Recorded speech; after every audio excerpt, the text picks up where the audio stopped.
Hi friends, we are back again to complete this chapter on industries. Let us try to finish up this lesson by today and we'll take about the industrial pollution and environmental degradation. Industrial pollution and environmental degradation. We talked about different type of industries that we have and how well we are advanced and so on. And let us see the consequences of this industrial development that is taking place in India. And please take page number 76. Although industries contribute significantly to India's economic growth and development, the increase in pollution of land, water, air, noise, and resulting degradation of environment that they have caused cannot be overlooked. So, on the one side there is development, economic development because of the industries, but on the other side there is a lot of degradation of environment, the water, land, air, and noise pollution, all that. So we need to have that understanding that development is required, but at the same time we cannot do it at the expense of the pollution of the environment. Both are required. Therefore, you must have some understanding. We must do one thing with not at the expense of the other. Both should go hand in hand. So that is what we shall see. What are the methods that we have to adopt? What are the technologies that we have to follow and so on.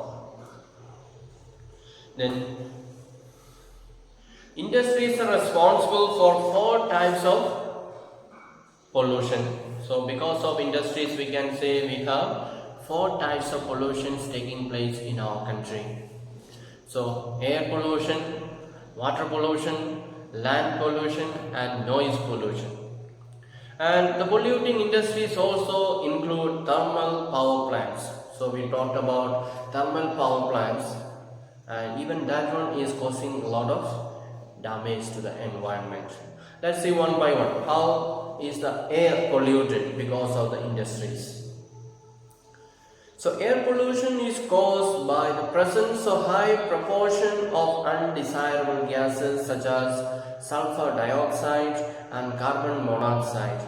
So when these chemicals are produced or industries are functioning, a lot of gases that are harmful to the human beings and the living organisms are released into the air, and some of them are sulfur dioxide and carbon monoxide. So these gases are released into the air and we are breathing that poisonous, dangerous gases and we are getting sick. And airborne particulate materials contain both solid and liquid particles like dust, sprays, mist and smoke.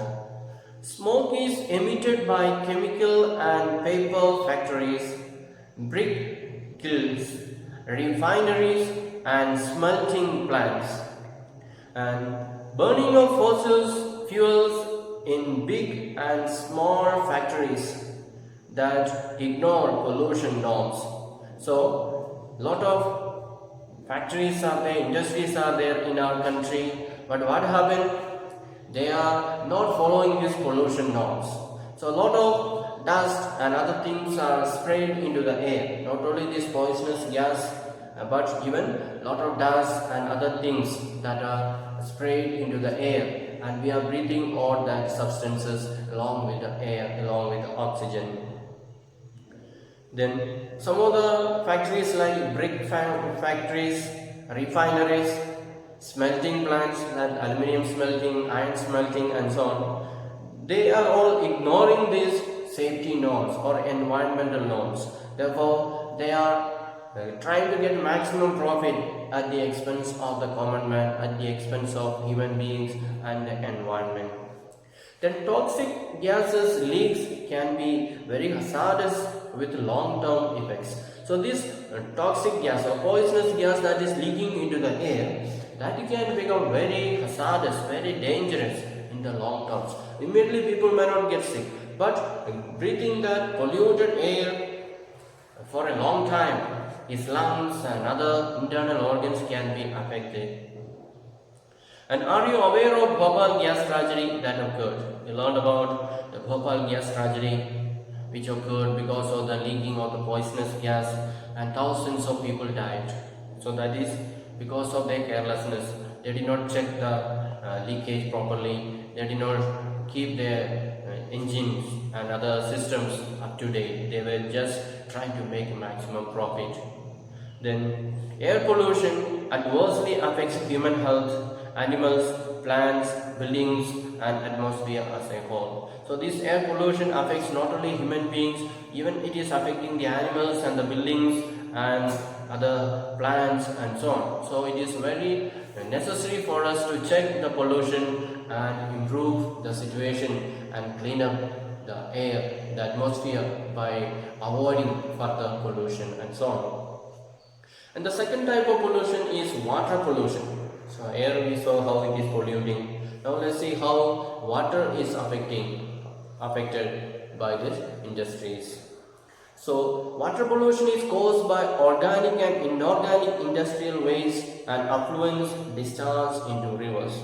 So most of the factories we see, it is set up on the river or on the sea banks in order to get access to the ports. And therefore all their waste is pushed into this river. The organic waste as well as the inorganic waste. And the main culprits in this regard are paper, pulp, chemical, textile and dye, petroleum refineries, tanneries and electroplating industries that let out dyes, detergents, acids, salts and heavy metals like lead and mercury, pesticides, fertilizers, synthetic chemicals and carbon, plastics and rubber etc. into the water bodies. So these are the major industries causing the pollution. Which are they? The paper industry, the chemical industry, the textile industry, the dyeing industry or the petroleum refinery industry, then petroleum refineries industries, then tanneries and electroplating industries. All these industries are having a major role in polluting the water. And what are the elements that they are letting into the river? They are letting out detergents like soap, then acids, then salt and heavy metals like lead, mercury, pesticides, fertilizers, synthetic chemicals, and that is including carbon, then plastics, rubber, etc. So all these industries, whatever waste is coming, they are just pushing them into the river, and ultimately this water will reach the sea, and the sea also gets polluted. And fly ash, phosphogypsum, and iron and steel slags are the major solid waste in India. And some of the wastes are very solid, they will not get diluted in the water. What are they? Fly ash, phosphogypsum, then iron and steel slags. So these are underlined, which are the major solid waste in India. These are the waste that will be sent into the river and that remains there forever, very solid. So that is the pollution caused by water.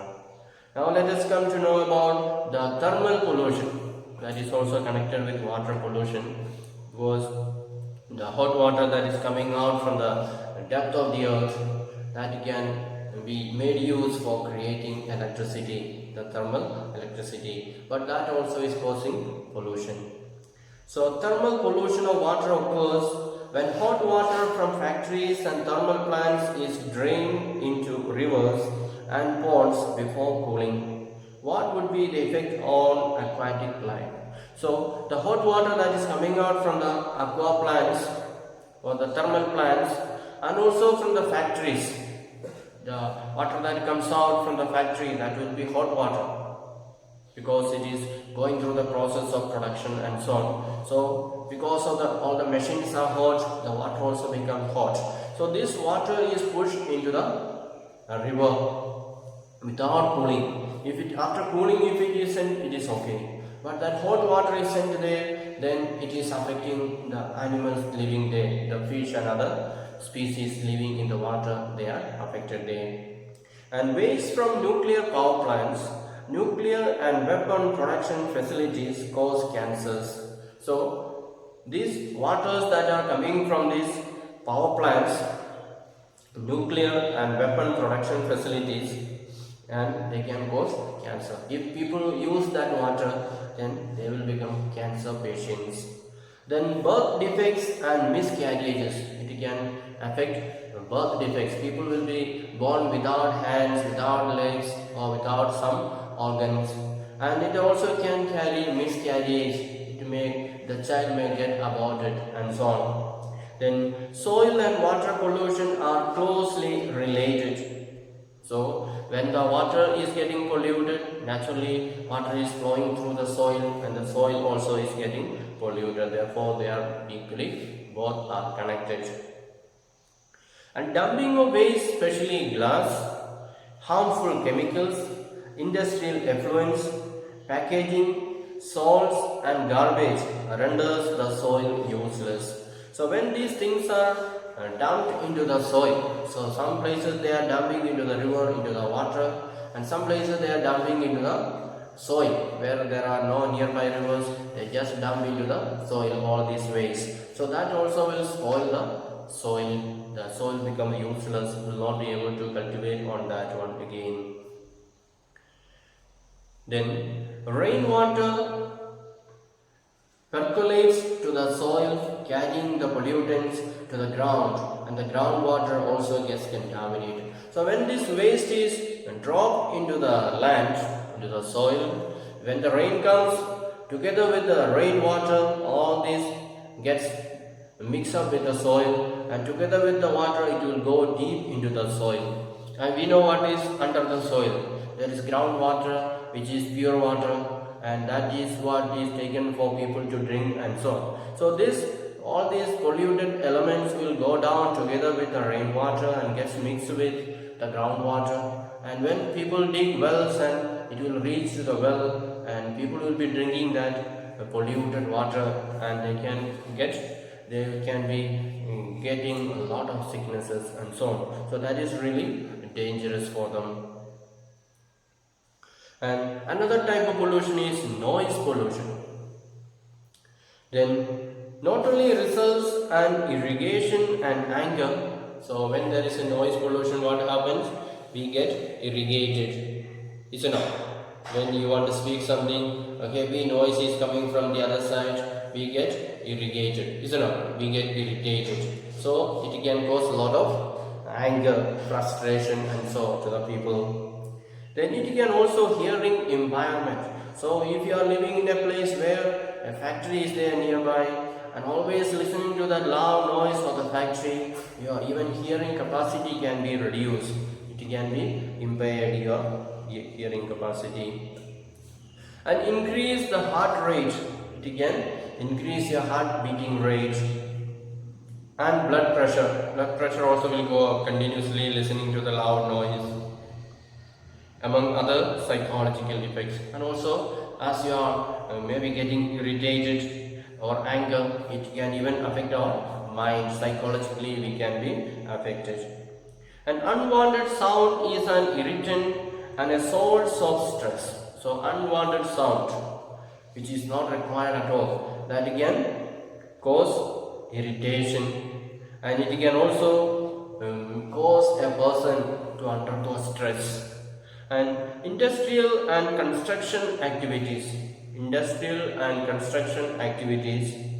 machinery, factory equipment, generators, saws and pneumatic and electric drills also make a lot of noise. So some of the instruments that cause unnecessary noises are, what are they? At the construction site we can see so many machines are working. So they will be causing a lot of noise. And the factory, the equipments, the machines, machinery and other things in the factory, they also will be causing a lot of noises. Then generators, when there is no electricity, people have to run a generator, that is causing a lot of noise. Then cutting wood. Then pneumatic and electric drills for drilling on the rock, on the wood and so on. That also is causing a lot of noise. It is there, especially when it is electric drill. It is causing a lot of noise. So these are some of the pollutions that are taking place in and around us. Water is polluted, land is polluted, air is polluted, and even the noise pollution is there, which affects the health of the people very badly. So we need to see how can we control this pollution. What can we do in order to avoid this pollution? That is what we are going to see. So control of environmental degradation. So every liter of wastewater discharged by our industry pollutes 8 times the quantity of fresh water. So it is said that when 1 liter of wastewater is discharged by our industry, it is polluting 8 times the quantity of fresh water. So 1 liter of polluted water can pollute another 8 liter of pure water. See the power of that polluted water. 1 liter can make another 8 liter more polluted. So how many liters are sent out every day by our industries? And so you can imagine how many liters of pure water or clean water is getting polluted day by day. How can the industrial pollution of fresh water be reduced?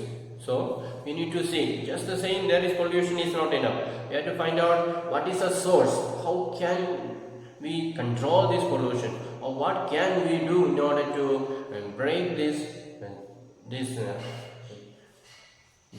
activities of polluting activities. That is what we are going to see. First one is minimizing used water for processing by reusing and recycling it in 2 or more successive stages. So one thing that we can do, instead of sending out all this waste water, we can recycle this water and use it again and again. We can reuse, so that it will not go to the water bodies, it will not go to the river, but we will be using that water again and again. That is one method. Then harvesting of rainwater to meet water requirements. So another thing is we can do the rain water harvesting. From the roof we can collect the water, rainwater, and store up in the tank, and we can use it. So we can save the groundwater or the river water. So we use this rainwater. That is another method.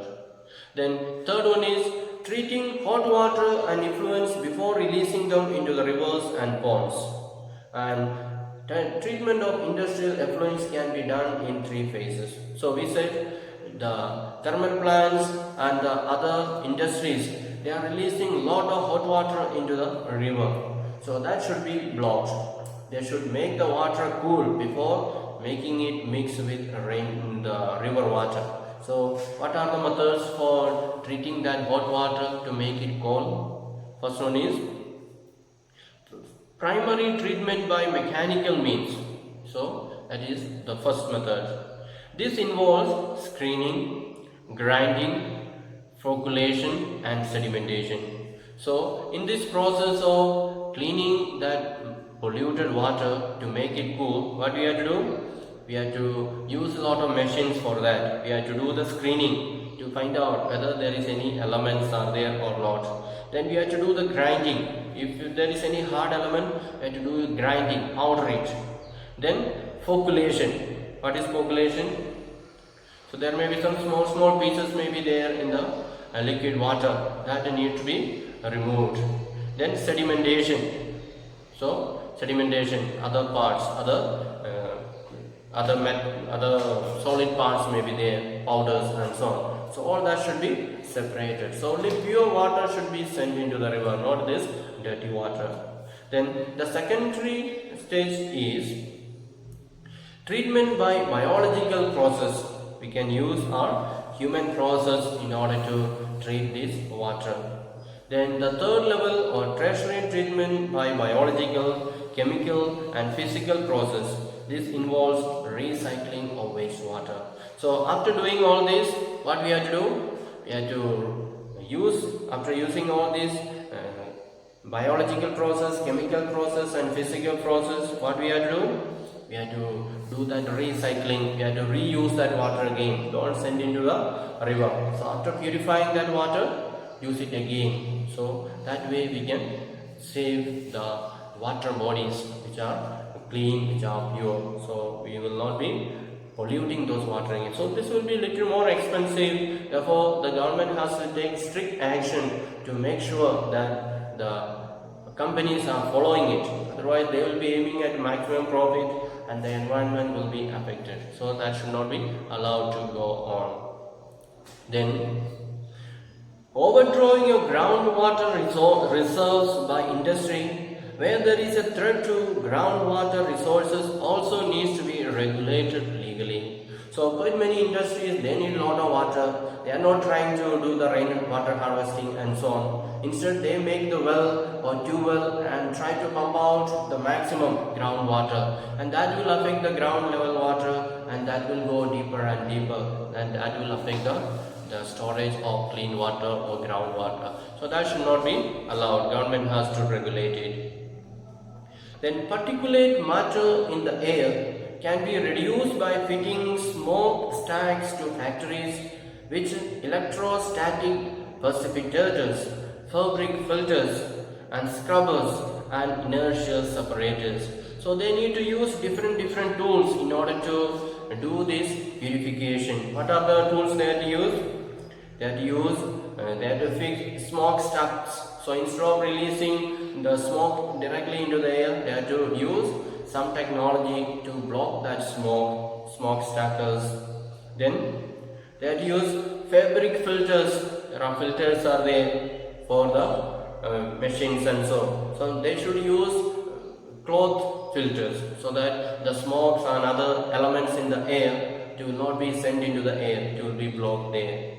Then they have to use scrubbers. Scrubbers means for cleaning. They have to clean up the machines properly so that the pollution will be less. And also inertial separators. Inertial means the tools should be separated. One should be separate from the other. They should not be kept together. So all these are simple things, but people don't care. They just go on doing it, and the result is that many people are affected. Then smoke can be reduced by using oil or gas instead of coal in factories. So most of the factories are using coal, and therefore it is creating such a smoke. So if they can reduce the use of coal and start using oil or gas, petroleum products or gas, then the smoke will be less. Then machinery and equipment can be used, and generators should be fitted with silencers. So what they have to do? They have to use machinery and equipment, but when they use generator, they have to fix silencer so that the sound will be reduced. Then almost all machinery can be redesigned to increase energy efficiency and reduce noise. So most of our machines in the industries, in the factories, they are all models, all designed. Therefore we have to redesign it and use the modern technology so that they will be energy efficient. They will not be consuming too much energy, but they will be able to use less energy and produce more. So that will be another method that we can do, another thing that we can do in order to reduce pollution. Then noise absorbing material may be used apart from personal use of earplugs and earphones. So people who are working in the factory, and so it is possible that they are affected by this heavy noise. So what they have to do is they have to use some stuff which can absorb the noise. Maybe they keep earphones, earplugs and so on, so that the eardrum will be protected from this heavy noise, loud noise.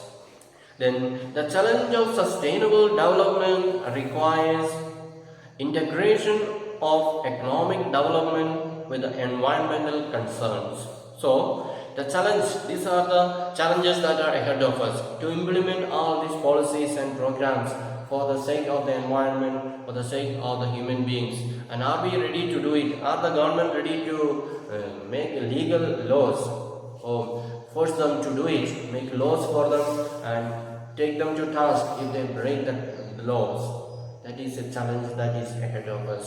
So we need to see not only economic development, but we also should see that having economic development at the expense of the environment, then everyone is going to suffer. Our health will be affected, and at the end on the earth there will be only sickly people. So in order to avoid that, we need to really take this task as a challenge. Then NTPC shows us the way. Let's see what are they suggesting, how are they doing, and so on. So NTPC is a major power providing corporation in India. So it is a corporation which is providing power. It has ISO certification for EMS, that is Environment Management System.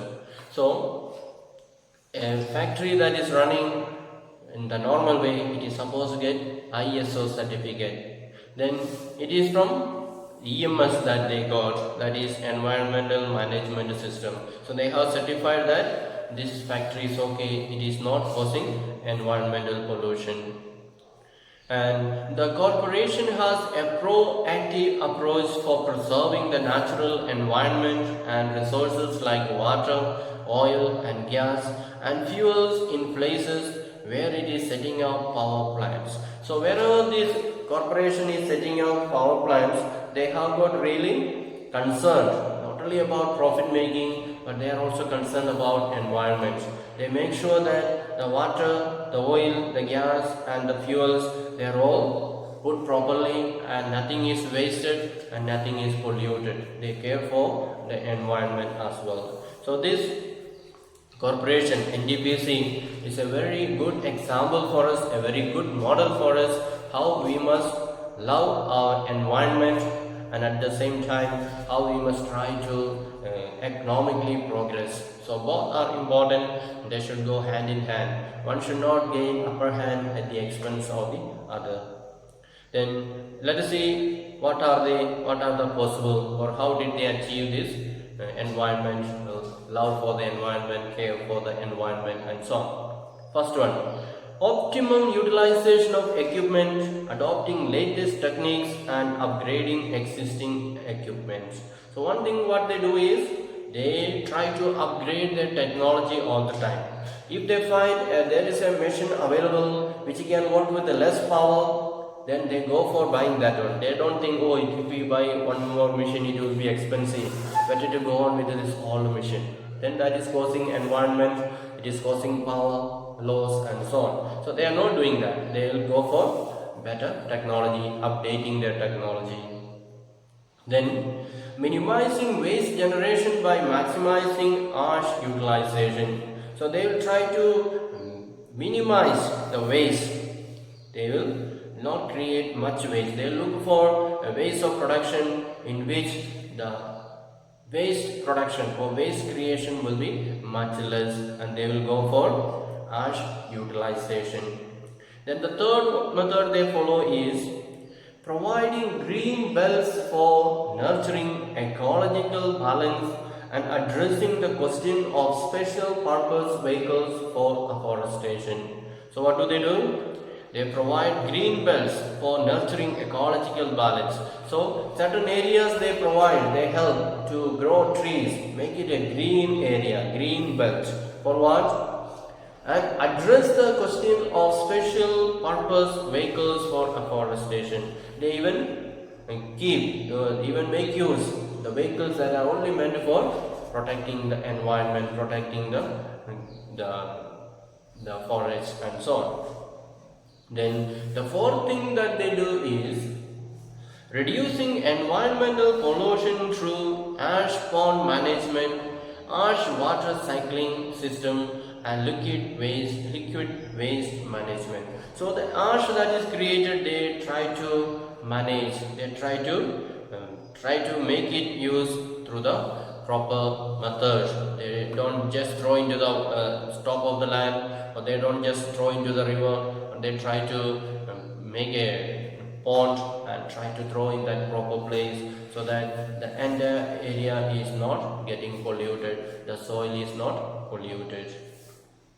Then the fifth method that they follow is ecological monitoring, reviews and online database management for all its power stations. So all the power stations that are started by NDPC, what do? They do ecological monitoring. They go and check whether this is violating the environment or not, the ecology is affected or not. Then they conduct reviews. They ask the people, how is it functioning? They are not just starting one factory and say, okay, you anyhow you go on. Not that way. So they, from time to time, they conduct reviews and ask opinion from others, try to get the opinion survey and other reviews, opinions from others. And also they do online database management. So they try to conduct the data through internet, online and so on. So even if they are not there, they upload it in the internet and they make it available to everyone. So these are some of the methods that NTPC is showing. They have many power stations are there, and everywhere they follow the environmental friendly norms. They are not just concerned about profit making alone, but they are concerned about the healthy environment. That is what we also can follow, and every industrialist can follow this one. Means certainly our environment will be much more healthier and we will be an environment friendly person. So that's a challenge for us also. In future we too also will be starting industries and other things. So let us make sure that even the background of our house, let's not simply throw the waste or hot water outside, but let us do it carefully. That every action of us, let it not affect the environment, but let it enhance the environment and the lives of the people, so that we can live in a healthy environment, in a healthy atmosphere, and grow a healthy person. So that is what we can do, and we shall try our level best. Let's follow the example of NTPC and follow in our own surroundings, environment, keep it clean and so on. So we come to the end of this lesson, and you can see a few exercises given there, multiple choice questions. First one is, which one of the following industries uses limestone as a raw material? What is the answer? The answer is cement. Then the second one is, which one of the following agencies markets steel for public sector plants? What is the answer? SAIL. Second one, SAIL. Then third question, which one of the following industries use bauxite as a raw material? Aluminium industry. First one, aluminium. Then the fourth question, which one of the following industries manufactures telephones, computers, etc.? So that is number B, electronic industry. They are the one manufacturing all these telephones, computers, mobile phones and so on. So answer is electronic. So the rest are a long time questions, and I will prepare and send it to you, so you can write down later. Okay. So thank you for listening, and we will meet you again in the next class with another lesson, another topic. So until then, bye.